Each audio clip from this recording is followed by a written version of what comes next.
Hey friends, have any of you seen those couples casting sculptures out of their hands? How do they do that? Is it hard? Well, besides finding someone to be a couple with, no, it's not actually difficult at all. I am going to demonstrate how easy it is by making one for the first time without any research and screwing up in just about every way imaginable, and still have everything turn out just fine to prove to you that crafts like these are easy. But first, time for my morning coffee. Welcome to Holy Cow Creates. Rather than casting the hand with plaster, like pretty much every other video of casting hands you'll find, I'm making mine out of clear resin and filling it with all sorts of interesting knickknacks. In retrospect, the fact that no one else does this was my first red flag. Choosing resin was one of the first disastrous decisions, as you will see if you continue to watch the video. Now you may have wondered how I'm going to make a hand cast when I'm a cow, but fear not, my assistant and editor, who is not a cow, will help me out with that. We'll just make a cast of his hand.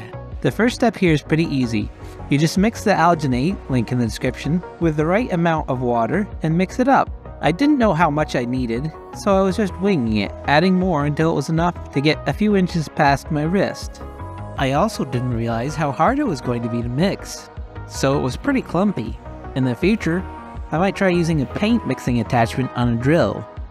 But my encouragement to you is, it doesn't really matter. The clumps didn't cause any loss of detail in the final sculpture, or cause any other problems.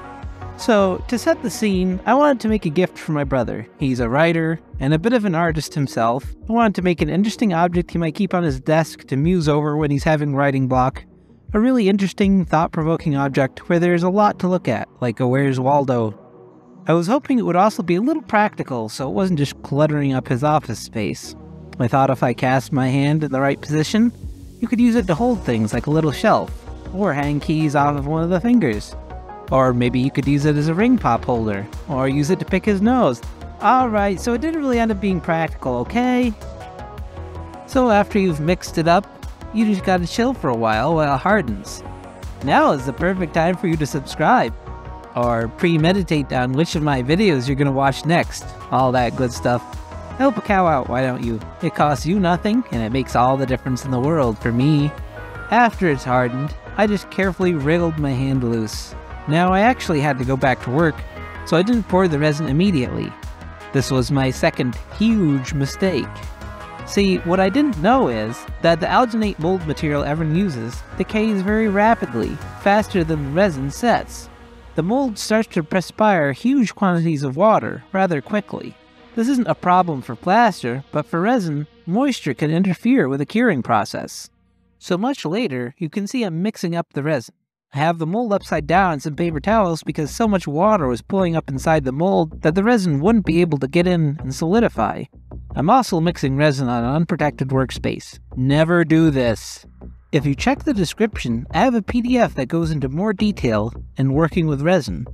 But the basic gist is, always cover your workspace with some kind of painter's plastic so any resin you spill won't permanently adhere to your workspace. Like me, you might not think it's too big of a deal because this isn't any kind of fancy table I care about. It is, after all, a workbench. But resin spills will also make the surface uneven, so future projects won't have a level surface, which isn't good. Many projects, like resin, require a level surface on which to cure. Now here comes the good part, making true art. I just pour a bit of resin in there, and then start dropping in random things. I think this was a paper clip. I tried to tip it to go into the fingertips. These are my prescriptions. The doctor, he told me to take them to make the voices go away. The voices that keep screaming and telling me to. But I decided I didn't really need to take those, so they're going in too. In go some buttons, a penny,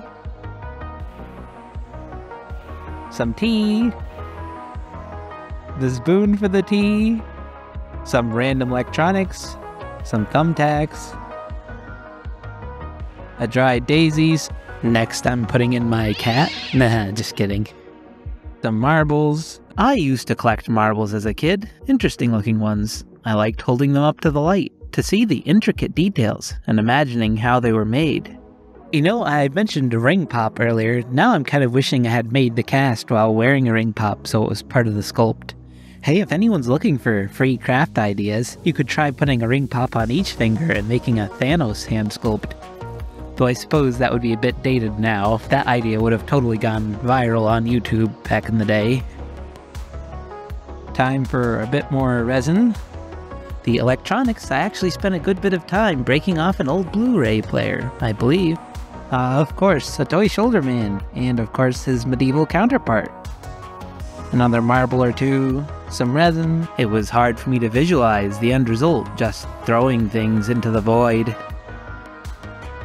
Now I'm trying to get things to settle down to the fingers a bit more. I'm also preparing for the final stage, where I'll need to pour resin up past the end of my mold to make the base. A Bible verse, some more postcard clippings, another flower or two, some wire, a wax seal, another piece of electronics. I really want to put this in, but all conventional wisdom tells me not to try shoving too large of an object into too small of an orifice. It reminds me of a friend I have who will put light bulbs in his mouth, which are so big he can only barely get them back out. It just seems risky and inadvisable. But true art requires sacrifices, you know? Sorry, Mom, I'm going for it. Whew, another toy shoulder man. Struggling with this little guy is starting to make me feel like an obstetrician. Sorry, I can't help but milk this footage for jokes for all it's worth. There just isn't much to say otherwise.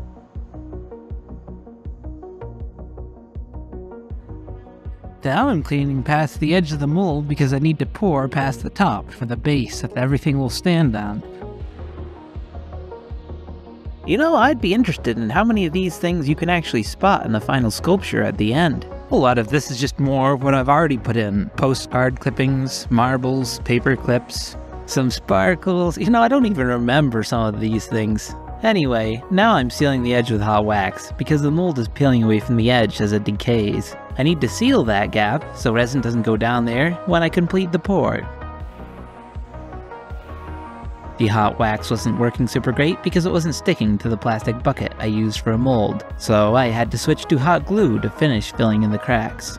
After placing in a few things I want to see visible at the top, I noticed a few more holes that needed sealing. I really don't want this to leak, and I know from experience that resin will get through a pinprick crack.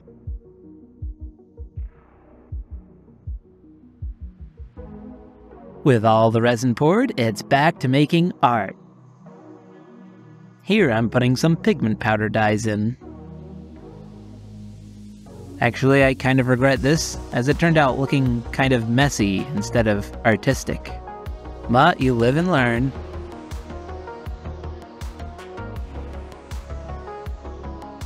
This wasn't really planned as a YouTube video, but I hope it's still entertaining. I recorded this footage while making this gift, and figured I may as well upload it. But a single shot of me just dumping random crap into a resin probably isn't the most interesting. In the future, I hope to be more mindful when coming up with ideas to make sure they'll actually be interesting for you all to watch. This video is mostly for practice, with recording audio and editing. I like to think of myself as an underdog in the boxing ring. I want to become one of the YouTube greats, but right now I'm just a naive little kid that's losing every fight.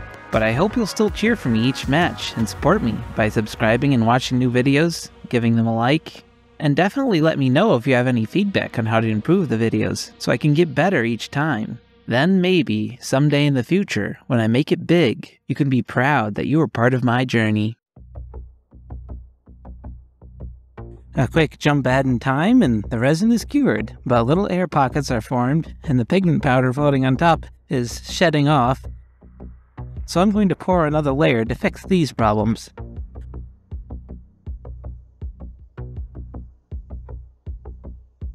Another jump cut, and it's time to try demolding it and see if my resin leaked through the mold or if my mold held up.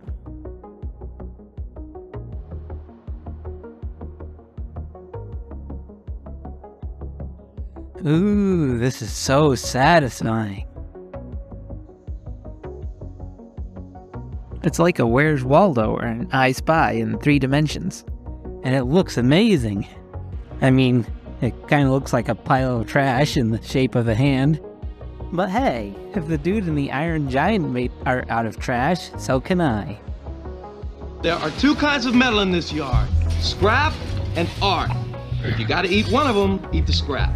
What you currently have in your mouth is art!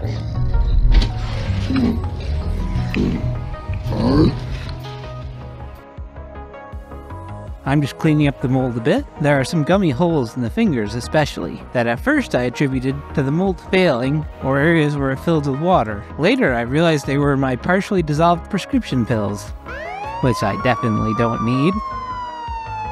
Nevertheless, there were a number of tacky spots in the sculpture where the resin didn't cure on top of these pill holes. So I started brushing UV resin and curing it to fix these holes and tacky spots. For how ill-conceived this idea is, I do think the final result is pretty good. I actually hope this emboldens someone to try the same idea, because even with all of my mistakes and poor choices, it turned out surprisingly good. You could try a similar thing, but fill it with some uniform layer of materials like sea glass or dried flowers. You could try doing layers of color like a rainbow. Anything that's just a little more organized and aesthetic than the random assortment of junk I did. I mean, just think, this was made by a cow. If there are any humans watching, you could probably do better. We have 4 stomachs, not 4 brains. You know, I think that might just be my new tagline. And now that we have the final sculpture, how many of the things we put in can you see? It was great getting to hold hands with this sculpture to finally experience what it would be like to not be alone. For more arts and laughs, go watch this other video I made. Okay, bye.